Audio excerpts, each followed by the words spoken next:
Millionaire tried to humiliate a waitress at a party. Her piano skills left everyone in awe. It was a Friday night in New York City, and the kind of party that most people only see in movies was happening on the 42nd floor of a tall glass building, right in the middle of Manhattan. The elevator doors opened to a room full of chandeliers, soft jazz, and the smell of expensive perfume. Waitstaff in black and white uniforms moved quietly between guests, carrying trays of champagne and little bite-sized food that cost more per piece than a full meal at a regular restaurant. Outside the floor-to-ceiling windows, the city glittered like it always does, like it doesn't know or care what's happening inside. This was the annual charity gala hosted by a man named Richard, a real estate billionaire who had built his empire from the ground up and never let anyone forget it. He was the kind of man who wore his success the way other men wear cologne. You could smell it before he even walked into a room. Tailored suit, gold watch, a handshake that lasted exactly long enough to remind you who had more money. He had invited 80 of New York's most important people that evening. Politicians, investors, fashion designers, a famous architect, a talk show host.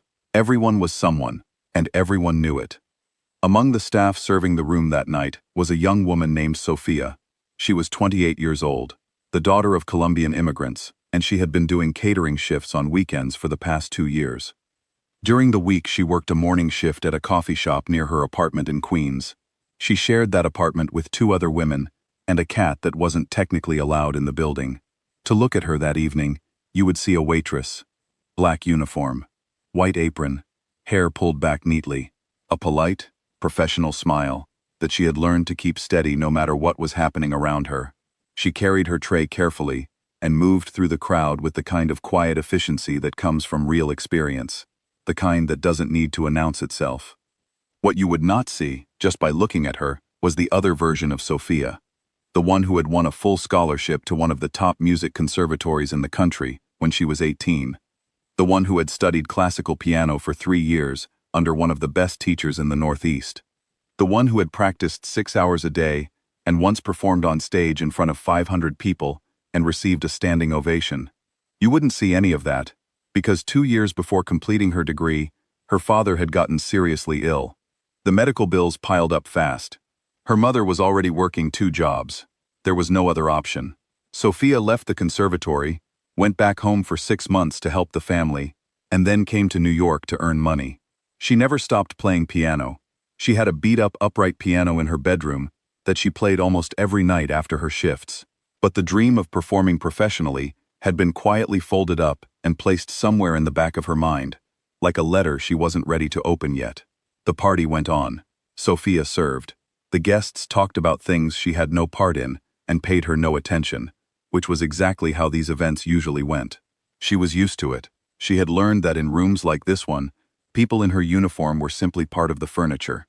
Then, around 9 o'clock, Richard, the host, gathered a small group near the grand piano that stood against the far wall of the penthouse. It was a stunning instrument, a full-size concert grand, black and polished, sitting there like a piece of sculpture.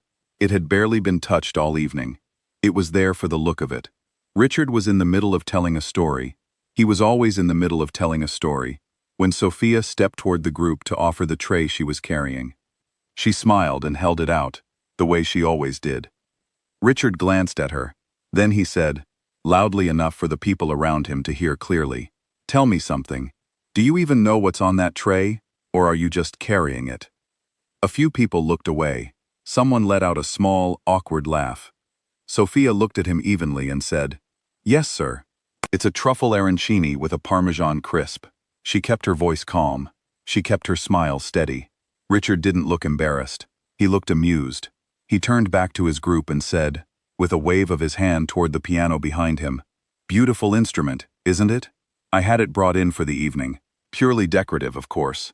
A room like this deserves a piano." He paused, and then added, glancing again in the direction of the staff, "Not that there's anyone here who could actually play it. Certainly not the help." He laughed. 2 or 3 guests laughed with him, though they looked slightly uncomfortable doing it. Sophia said nothing. She simply moved on with her tray. But she had heard every word. A little while later, Richard's daughter, a woman in her early 30s, quiet and composed, found Sophia near the kitchen pass-through. and touched her arm gently. She had seen what happened. She looked genuinely sorry. "Please don't pay attention to him," she said quietly. "He does this. I'm sorry." Sophia looked at her for a moment. "It's okay," she said. And then, surprising even herself, she nodded toward the piano across the room and asked, "Is anyone going to play it tonight?" The daughter blinked. "No. Like he said, it's just for the room." "Why?" Sophia glanced at the piano once more. Then she looked back. "I can play," she said simply. There was a pause. Then Richard's daughter said, "Then you should." What happened next was something that none of the 80 people in that room expected, and all of them would talk about for years afterward. Richard's daughter walked to the center of the room, tapped her champagne glass with a small spoon, and waited for the room to quiet down. When it did, she said clearly, "I'd like to introduce a small surprise for the evening. One of our servers tonight has offered to play for us." She gestured toward Sophia. "Please give her a moment." The room reacted the way you'd expect. Polite, slightly confused applause, a few exchanged glances. Someone near the back whispered something, and quietly got out their phone. Richard himself looked up from his conversation, with a frown that said he had not approved this.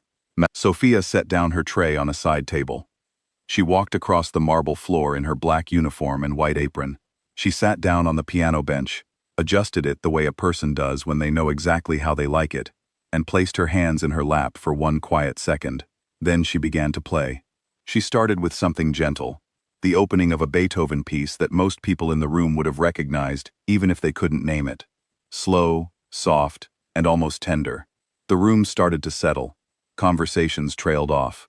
People turned to look. And then she shifted. Without stopping, without any break, she moved into something bigger. A Chopin piece, one of the most technically difficult things in all of classical music. Her left hand and right hand became completely independent of each other, doing two entirely different things at the same time, the way only someone who has spent years and years practicing can manage. The melody built and climbed and swelled, and then pulled back to something soft, and then built again. Within about 30 seconds, the room had gone completely silent. Not the polite silence of people pretending to listen. The real silence. The kind that happens when something cuts through all the noise of a room and reaches people somewhere deeper than their manners. Glasses were being set down without people realizing they were setting them down. A woman near the window had her hand to her mouth. A man who had been typing on his phone looked up and slowly lowered it. The talk show host, who had seen a lot of things in her career, was standing perfectly still with an expression that was hard to read, something between surprise and something more private than that. Sophia played for just under 8 minutes. She wasn't thinking about the room while she played. She was just playing. The same way she played in her apartment late at night. The same way she had played in the conservatory before her life changed course. The same way she had always played. Because it was the truest thing she knew how to do. When she finished, she lifted her hands from the keys and placed them in her lap again. For about 2 full seconds, the room was absolutely still. Then it erupted. People were on their feet. Real, genuine applause, not the polished, practiced kind you see at formal events, but the kind that just comes out of you before you've decided to do it. 2 people were crying, which surprised both of them. The journalist who had been recording on his phone had tears in his eyes and was trying not to show it. Sophia stood up from the bench. She looked at the room. She didn't quite know what to do with what she was seeing, so she simply stood there. And then Richard walked toward her. The room noticed. The applause faded to a murmur and then to quiet. Everyone watched. He stopped a few feet from her. He was not a man who apologized easily. His daughter could have told you that. And so could the 4 or 5 business partners he had burned through over the years. He stood there for a moment, and you could see him working through something. Some old, stubborn thing that lives in men like him and doesn't move easily. Then he said, "I owe you an apology. What I said earlier was rude, and it was wrong. And clearly," he gestured toward the piano, "I didn't know the first thing about who I was talking to." Sophia looked at him. She let the moment sit for just a second. Then she said, quietly and without any anger, "Thank you. I appreciate that." And then she added, "I've been underestimated by a lot of people over the years, sir. It never stopped me from playing." The room responded to that the way rooms respond to something true, first with silence, then with warmth. Someone laughed, the good kind. Then someone else. Then the applause came back, softer this time, but somehow more sincere. The video that the journalist had recorded that evening was posted online the next morning. By that afternoon, it had been shared tens of thousands of times. By Sunday, it had millions of views. People weren't just watching a girl play piano. They were watching what happens when you spend years being overlooked, and you never let it take anything from you.